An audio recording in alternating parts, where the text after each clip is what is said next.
Hello everyone and welcome back to Spyro the Dragon on the Sony PlayStation 1. I am BaaaaAAAHHhh and today we're going to enter the Dreamweavers and the world is, this world's different. That's all I can say. And it's actually a pretty amazing world. I used to love the way this level looked when I was younger. It's amazing. It's just a massive clutter of floating islands. It took me a while and I couldn't figure out the names of what the term was. But yeah, it's a lot of wacky enemies, really out there enemy designs. The levels are the most original levels in this game. And of course everything's floating in the sky, so this is really the most what? Where am I? I'm scared.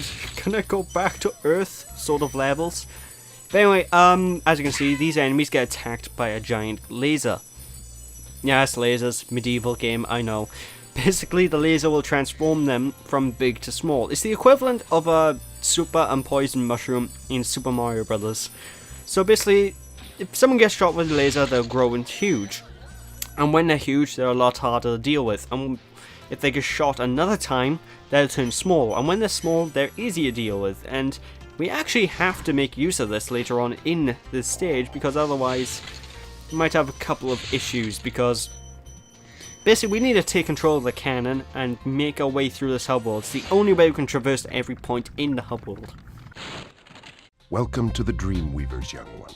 While chasing Nasty's minions in this world, you must expect the unexpected and prepare for what is not there.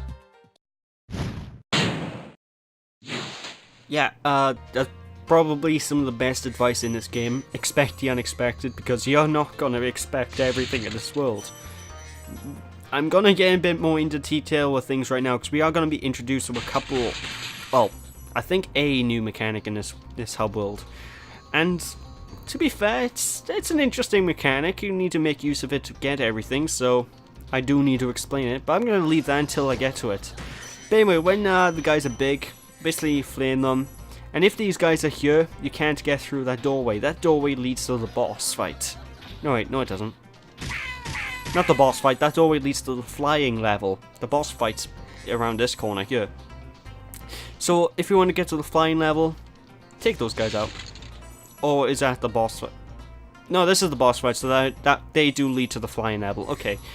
This level, you will see yourself get lost quite a bit. It is a pretty expansive world. It's very easy to get lost and lose track of where you're going, where you have been. And you do need to make use of glide to get across. So don't worry, if you glide across to an island, you're going to be safe. You're not going to get stranded in the middle of nowhere. I don't think the game designers are going to be that evil.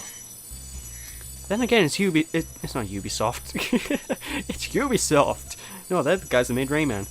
It's Insomniac. You never know, to be honest with those guys.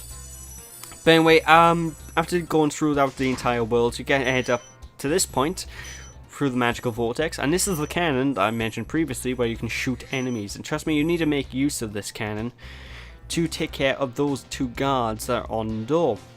You also need to use this cannon to take out an enemy that's behind us, but I completely forget about that. So it acts like the cannon in World 2. Just basically push it, flame it, and you'll shoot them.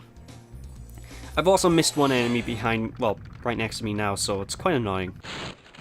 Hello, Spyro. Nicely done. I'll be done when I've toasted that nasty Nork.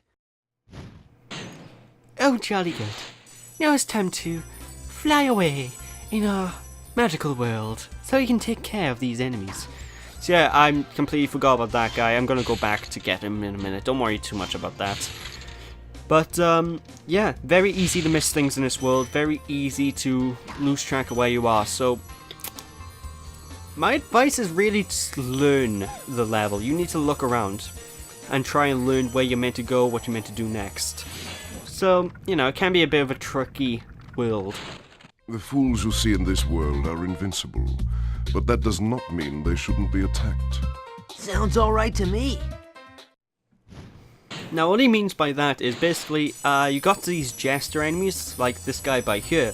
What you want to do with these guys is not completely avoid them. What you want to do is actually flame them, and they act like switches.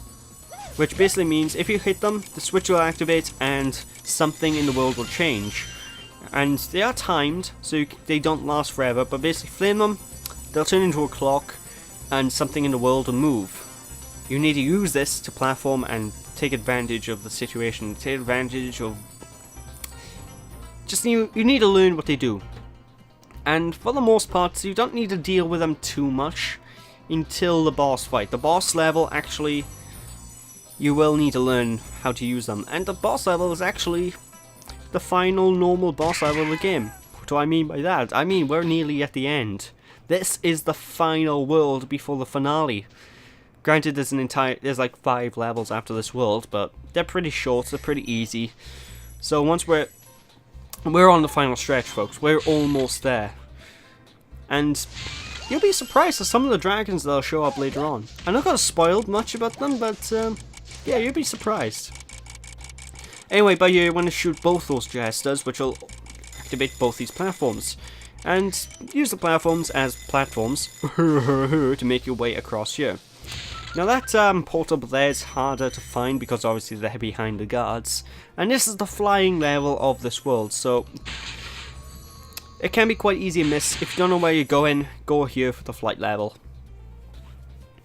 I don't understand why the flight level is behind the guards and not the boss room. You'd figure the boss room would be behind the guards, but in a way I'm glad. It means I can speed through this place quite easily. But anyway, I am missing a couple of gems, and the reason for that is I completely skipped out on one enemy earlier on. And I think I'm missing some loose gems around in the environment as well. I could be wrong. It's been a while since I did this, so why am I flailing around? Go on, go back up to the cannon and shoot the guy.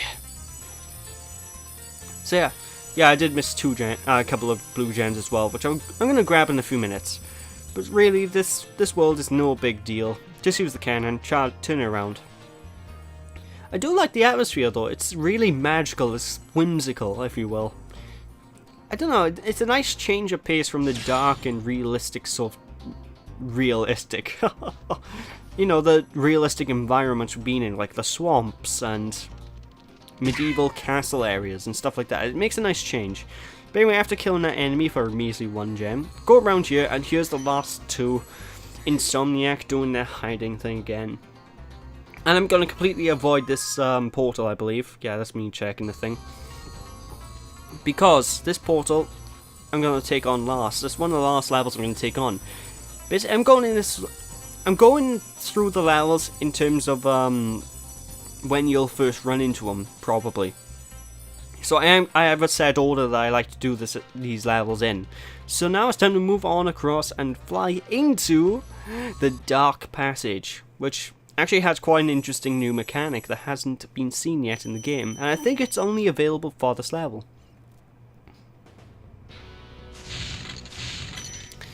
So to start things off, we got these jesters by here. These jesters, as the other ones did, they act like a timer switch. But these ones actually turn the lights on. Now as you've seen, these enemies that are in the world, they sort of change size. There's a reason for that. Basically, these dogs, yeah, they look cute. They're not. They're evil things.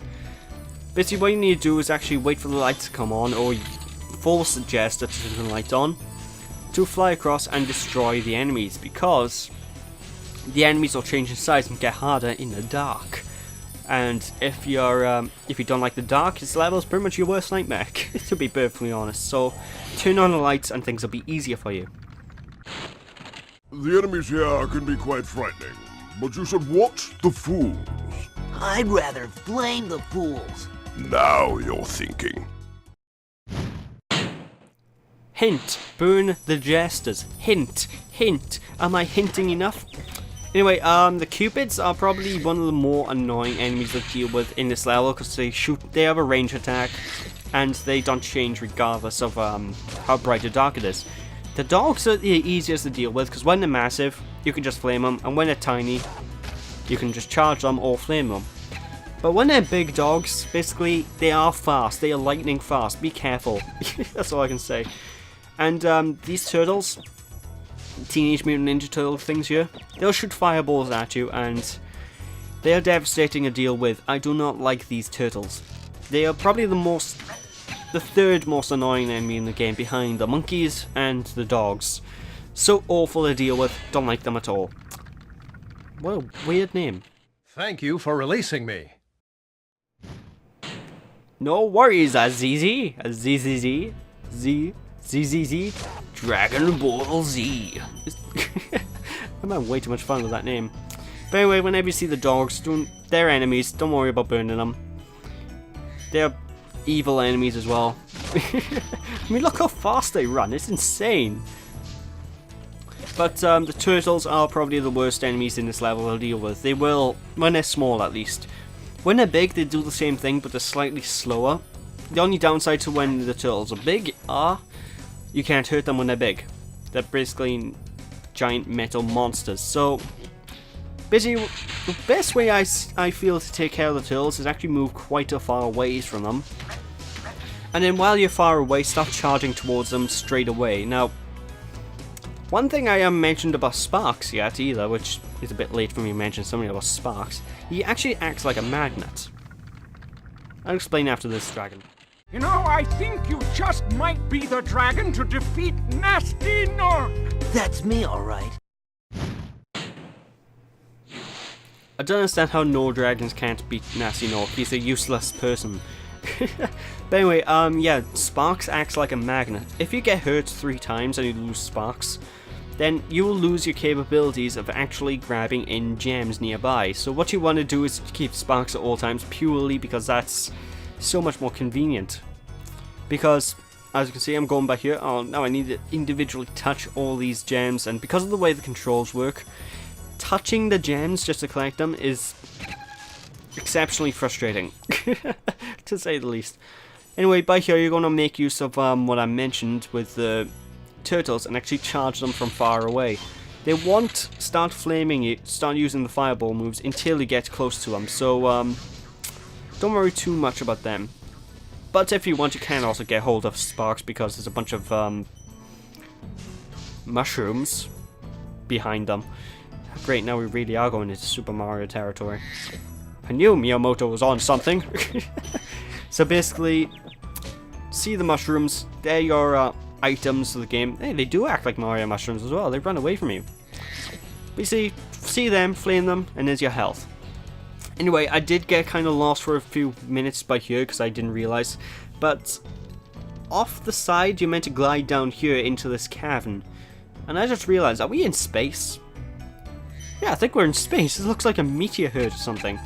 Oh yeah, combo. Seriously, it gives me some Mario Galaxy vibes, this level does.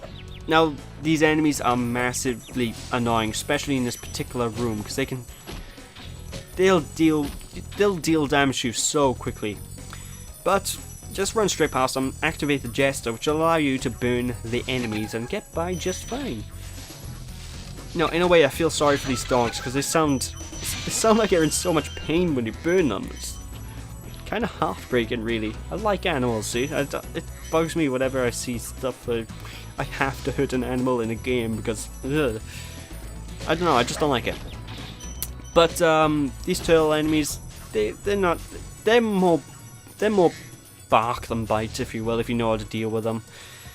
Just charge them from a mile away and you'll be fine. They are ranged, but basically if you want, they won't start attacking you until you get into a certain range near them. So you're perfectly fine, you're perfectly safe from getting hurt.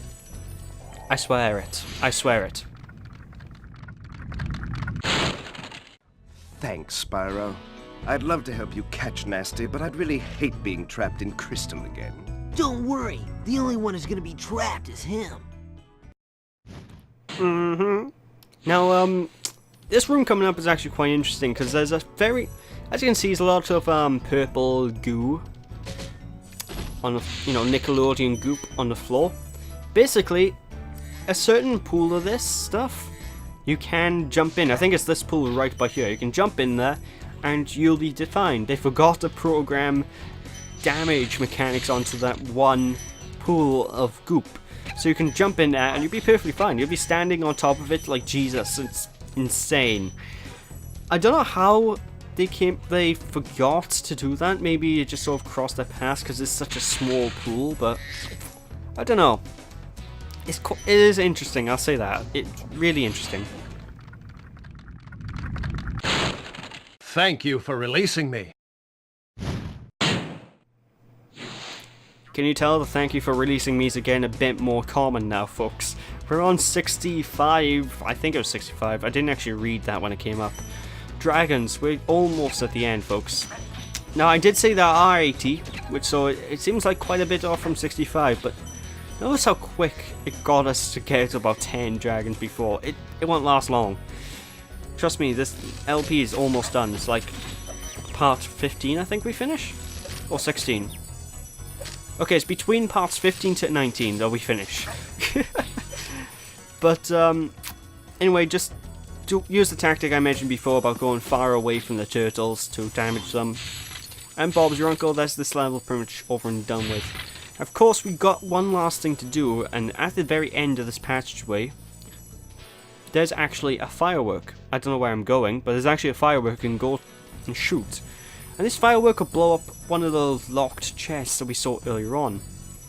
So, once we reach up the stairs, there's the beauty now. Just flame that and we'll be getting the last few gems of this world and allowing us to actually progress on to the next 2 levels of this world and finish off the game. And that has to be the most awkward flight path I've ever seen. It just flies around in a loop. So anyway, with that folks, I'm going to call it a part here.